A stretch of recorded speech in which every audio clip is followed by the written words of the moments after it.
இன்றைக்கி பார்த்திங்கன்னா ஒரு வெஜ் ஃப்ரைட் ரைஸ் பண்ணிடலாம்.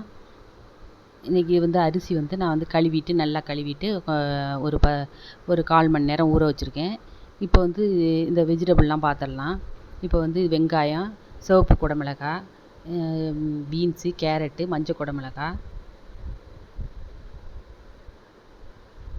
பச்சை குடமிளகாய் எல்லாம் வச்சு எடுத்து வச்சுக்கலாம். பட்டாணி இருந்தால் போடலாம், முட்டைக்கோஸ் இருந்தால் போடலாம். அது இல்லை என்கிட்ட, அதனால் நான் போடலை. இப்போ வந்து ஒரு கடாய் வச்சுக்கணும். கடாய் வச்சுட்டு கடாய் நல்லா சூடு ஏறினோடனே எண்ணெய் ஊற்றிக்கணும். அங்கிட்டு வந்து நான் வந்து சாதம் வந்து ஒரு 1/4 மணி நேரம் அரிசியை கழுவிட்டு ஊற வச்சு ஒரு 70% பதத்தில் அரிசி போட்டு வடித்து வச்சுருக்கேன் நான். அதில் கொஞ்சோண்டு எண்ணெய் கொஞ்சோண்டு ஊற்றிக்கணும். அப்போ தான் அது ஒன்றோட ஒன்று தண்டாது. பாஸ்மதி ரைஸ் போட்டுக்கணும். அது 1/4 மணி நேரம் கழுவிட்டு போட்டு நம்ம அது வந்து முழுசாக சாதமாக வெந்துடக்கூடாது. ஒரு 90% வெந்தால் போதும். அப்போ தான் அது ஃப்ரைட் ரைஸுக்கு நல்லாயிருக்கும். அதில் கொஞ்சோண்டு எண்ணெய் ஊற்றுறது வந்து ஒன்றோட ஒன்று தண்டாமல் இருக்கிறதுக்கு. கொஞ்சோண்டு உப்பு போட்டுக்கலாம். இப்போ இதில் வந்து இந்த கடாயில் வந்து எண்ணெய் ஊற்றிக்கணும்.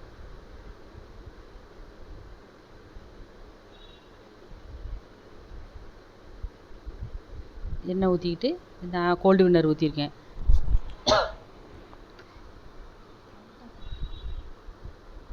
இப்போ வந்து வெங்காயத்தை வந்து பொடி பொடியாக நறுக்கி அதை வந்து போட்டுக்கிட்டு அதை வதக்கணும்.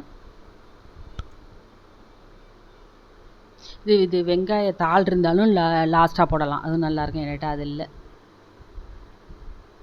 இது வந்து எல்லா வெஜிடபிளும் செய்கிறதுனால நல்ல ஆரோக்கியம், ஸ்ட்ரென்த்து கூட இது. கொஞ்சோண்டு நான் வந்து மிளகு வந்து லைட்டாக வறுத்துட்டு பவுட்ரு பண்ணி அதை தனியாக வச்சுருக்கேன் நான். இப்போ இது வெங்காயத்தை வதக்கினோடனையும் இப்போ பீன்ஸு போட்டுக்கணும். பீன்ஸு பொடி பொடியாக நறுக்கி அதை போட்டுக்கணும். அதுவும் வதக்கட்டும். இப்போ கேரட் போட்டுக்கணும். ஒரு கேரட்டு அதை பொடிசாக நறுக்குனது.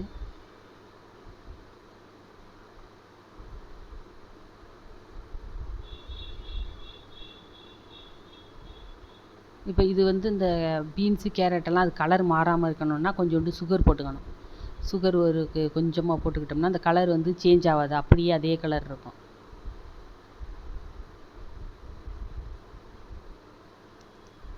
இப்போ இது மெதுவாக வதங்கிக்கிட்டு இருக்கட்டும். இந்த சுகர் போட்டோம்னா அந்த கலர் மாறாது. இந்த க்ரீன்னா க்ரீன் அப்படியே இருக்கும், கேரட் கலர் அப்படியே இருக்கும். அதனால தான் கொஞ்சமாக அந்த சுகர் போடணும்.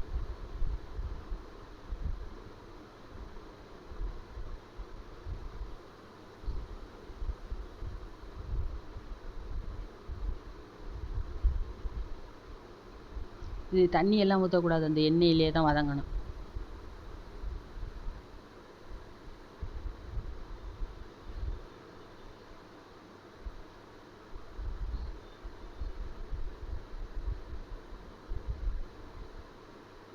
இது இரும்பு கடாயாக இருந்துச்சுன்னா இன்னும் நல்லாயிருக்கும் அது. இப்போ இது வந்து சிவப்பு குடமிளகாய், இதை பொடி பொடியாக நறுக்கி இது போட்டுக்கணும். இப்போ இது மஞ்சள் கலரு குடமிளகாய், இது பச்சை கலர் குடமிளகாய் எல்லாத்தையும் போட்டு நல்லா வதக்கிக்கங்க. இது கலருக்காண்டி தான் நல்லா அழகாக இருக்குது பாருங்கள், அதுக்காண்டி தான் இது போடுறது. நல்லா டேஸ்ட்டும் நல்லாயிருக்கும். குடமிளகாயோட டேஸ்ட்டும் ரொம்ப நல்லாயிருக்கும் ஃப்ரைட் ரைஸ்க்கு. இதில் முட்டைக்கோஸ் இருந்தால் போடலாம். அதே மாதிரி நறுக்கிட்டு இது மாதிரி பட்டாணியெல்லாம் ஒரு 350 ரூபா விற்கிது. நான் அதனால் வாங்கலை. இது சீசன் இல்லை, அதனால் அது விலை ரொம்ப கூட இருக்குது, அதனால் நான் வாங்கலை. அந்த பட்டாணி போட்டோன்னு வச்சுங்களேன், அது ரொம்ப அப்படியே பச்சை கலரில் சாயத்தை பூசின மாதிரி இருக்குது, அதனால் நான் வாங்கலை. இது நல்லா வதக்கிக்கணும். இந்த எண்ணெயிலே வதக்கணும்.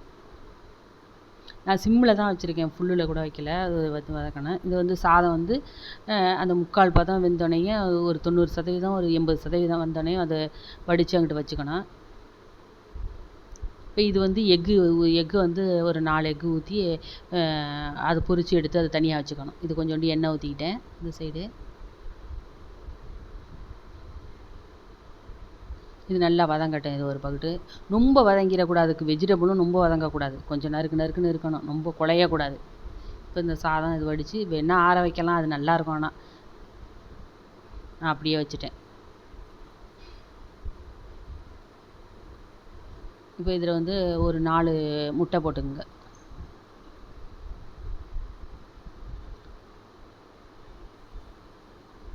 இதில் சிக்கன் கூட நம்ம வந்து பொரிச்சிட்டு சின்னமாக கட் பண்ணி அதில் போட்டோம்னா ரொம்ப டேஸ்ட்டாக இருக்கும். ரொம்ப நல்லாயிருக்கும். என்கிட்ட சிக்கன் எங்கே இல்லை, அதனால் நான் போடலைன்னா.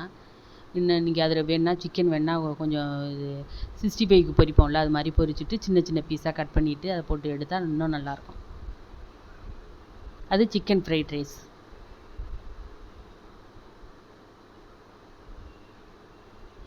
இந்த முட்டை கொஞ்சம் நல்லா சூடு ஏறினோடனே அதை இது வறுத்துக்கலாம். இதை போட்டு நல்லா கிண்டணும்.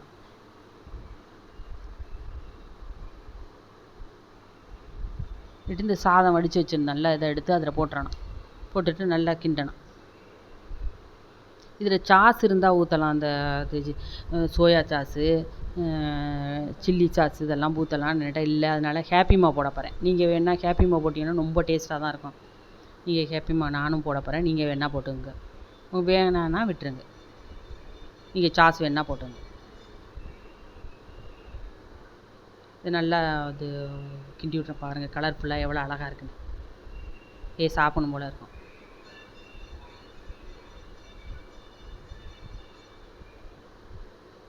அந்த முட்டையை நல்லா வறுத்து விட்டுங்க. நல்லா அடி பிடிக்கும். அதனால் நல்லா பிடிச்சிக்கிட்டு சிம்மிலே வச்சுட்டு நல்லா பொரிச்சு எடுத்துங்க.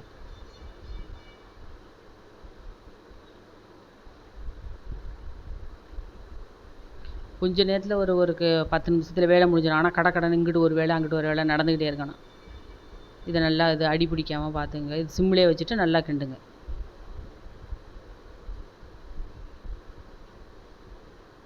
பார்த்தாலே சாப்பிடணும் போல் இருக்கும். நல்லா ஓகே. நல்லா சுரண்டி கிண்டி விடுங்க.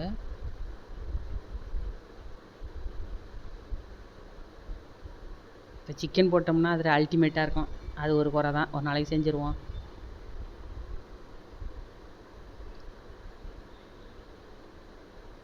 இந்த முட்டையும் அதில் எடுத்து போட்டுட்டு நல்லா போட்டு கிண்டுங்க.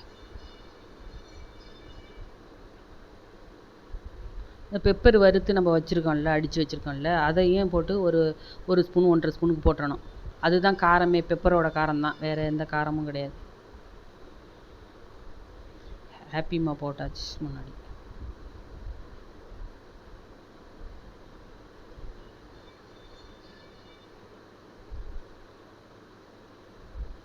பெப்பர் போட்டுங்க. முன்னாடியே நான் உப்பும் போட்டேன், தூள் உப்பும் போட்டேன். 1.5 ஸ்பூன் வந்து பெப்பர் போட்டுக்கணும், பவுட்ரு பண்ணது. போட்டுட்டு கிண்டனி. அவ்வளோதான், முடிஞ்சிச்சு. சுவையான egg fried rice, vegetable fried rice ready. பாருங்கள், சூப்பராக இருக்குது. சாப்பிடணும் போல இருக்கு.